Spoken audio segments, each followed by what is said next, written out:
Have you ever wondered what happens when a parent pours every unspoken dream and buried ambition into one child? What if that child becomes everything the parent wished for, only for life to flip the script in the most unexpected way? If you're new here, make sure to hit that subscribe button and join the community. You won't want to miss what happens next. It's a funny thing about most parents around the world. They treat their babies like extraordinary miracles. Every little spit bubble, every tiny burp, every wobbly first step gets celebrated as if it deserves Olympic gold. But my mother was different. She never kept records or marked milestones. My father had left before I was born, so she was too busy keeping a roof over our heads to notice me much.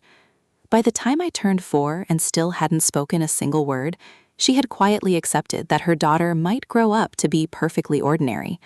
That's probably why she never took me to a doctor. While she worked as a maid in wealthy homes, she left me with our neighbor, Mrs. Sharma. That woman was always complaining about her own son. That son of an owl stole all my jewelry and invested it in a food truck selling boiled peanuts. Who even eats wet nuts? He's an idiot. At least your son leaves the house. Mine stays in his room making dance videos all day. Still sounds better than selling soggy nuts. That dumb son of an owl. You're not an owl. I saw your dead husband's photo. He's not an owl either. Therefore, it makes no sense to call your child the son of an owl. The room fell silent. Did she just speak? Did she just say, therefore? Also, owls are not dumb. They're highly intelligent creatures with clever hiding places for food. They can remember different hunting routes even after seasons change. Sarah, how do you know all that? It's in that book. I read it while Mrs. Sharma was watching that soap opera with the woman who keeps coming back from the dead. That was the first time I saw my mother smile. It didn't happen again for a very long time. From that day forward, every buried hope and ambition she had ever held got pinned on me. She declared I was special, and that meant studying constantly, aggressively, and without praise. An A+ was nothing impressive because, according to her, everyone else in my class had only one brain cell. School picnics and field trips were a complete waste of time. While other kids relaxed on Sundays, I spent mine at the public library like it was church. And my birthdays? They fell on Halloween. When I turned 8, I tried to look happy about the advanced algebra books that she gave me. Then the doorbell rang. Trick or treat. Why would you want to be tricked or treated? If someone tricks you, you're an idiot. If someone treats you with sugar, you're still an idiot, just fatter and with cavities. And what are you supposed to be? A zombie. I eat human brains. Looks like someone already ate yours. Lady, do you have candy or not? No, but I have something better. Sarah, bring your birthday dessert. I died inside as I carried out the ugly chia seed pudding. I never got cake. I'll cut you a slice. It's full of omega-3s. Ew, is it supposed to move like that? I think it just blinked at me. The kids ran off screaming while my mother yelled after them, and I couldn't stop grinning. That little zombie girl became my hero. Yeah, my mom was hard on me, and growing up in that house was stressful, but I slowly realized life had been even harder on her. Once, when I was 10, I visited one of the houses where she worked just in time to witness a meltdown. You left the cupboard open again, and my dog knocked over the wedding china trying to reach his treats. This is why I never trust the help around expensive things. I'm really sorry. Actually, I've seen your dog open the cupboard by himself before, and maybe you shouldn't keep his treats next to your plates. Sarah, stop. You know what? I was only going to dock the price of 1 plate from your salary. Suddenly, the woman grabbed 2 more plates and smashed them. But look what your daughter made me do. Now you'll be paying for 3. I'm sorry if I made things worse, Mom, but it wasn't even your fault. How can you let someone talk to you that way? Because people like me don't get to argue, Sarah. I can't lose this job. So I nod, I apologize, and I swallow my pride every single day. This is why you can't be average. You're going to study harder than anyone else and become someone brilliant. One day, you'll walk into a house bigger than that, not to clean it, but because you own it. You're going to go places, and you're taking me with you. No pressure at all. I got bumped up to 9th grade at 12. Some kids stared curiously, others snickered and asked if I needed a high chair, but most ignored me.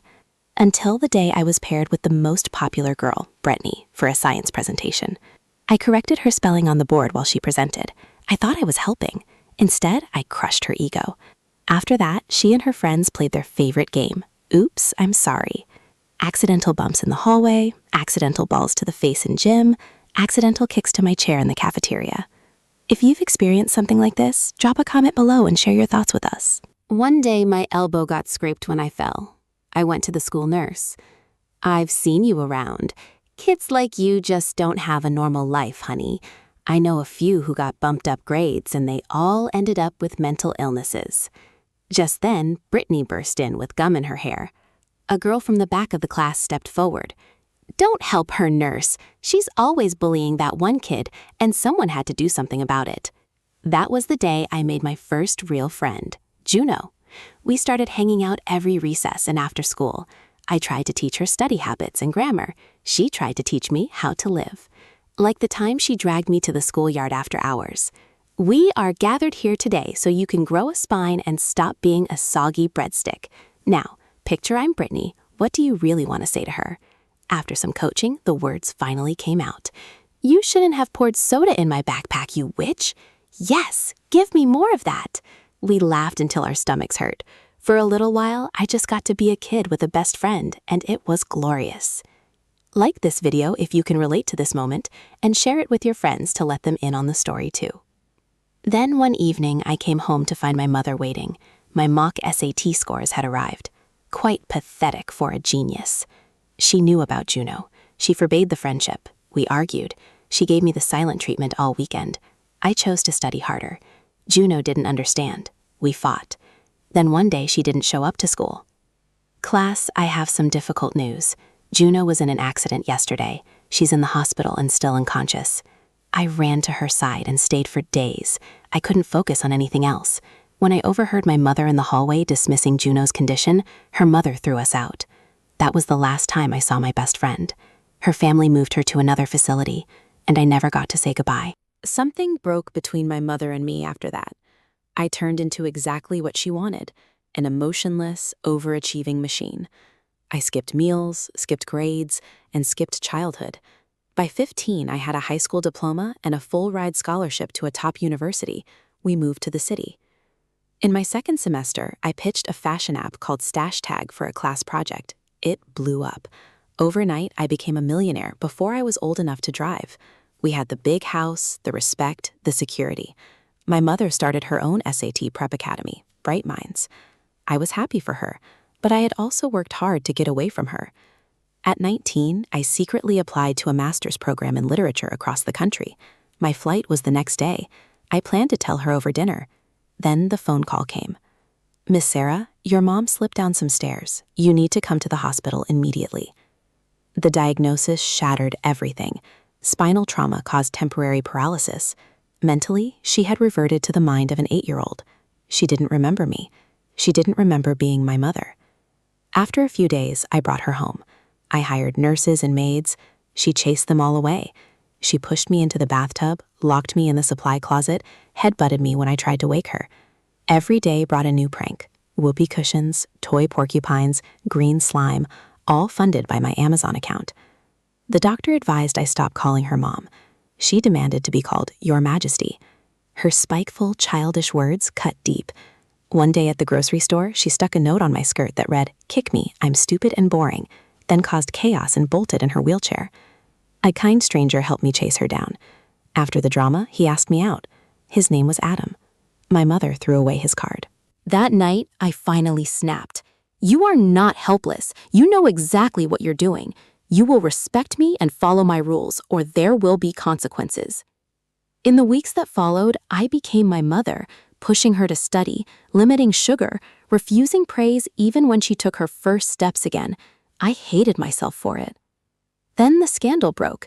Bright Minds Academy was accused of leaking SAT answers, faking achievements, and bribing colleges. Headlines questioned whether my own success was real. Reporters swarmed me. I defended myself, released medical records, and watched my mother's academy dissolve. One evening in the office parking lot, a shadowy figure approached my car. I pepper sprayed him. It was Adam, holding a baguette. He had come to offer help as a PR specialist. We worked together. The storm passed. We grew close.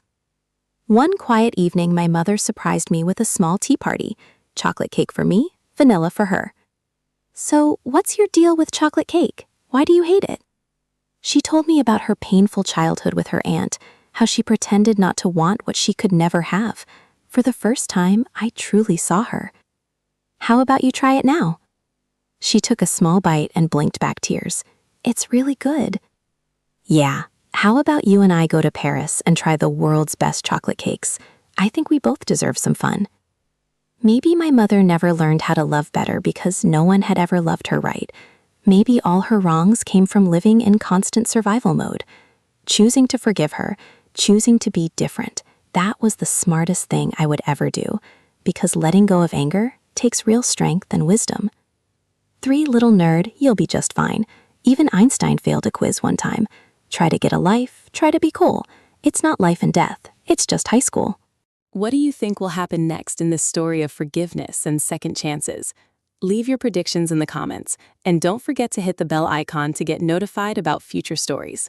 If this touched you, give it a thumbs up and share it with someone who needs to hear it. See you in the next one.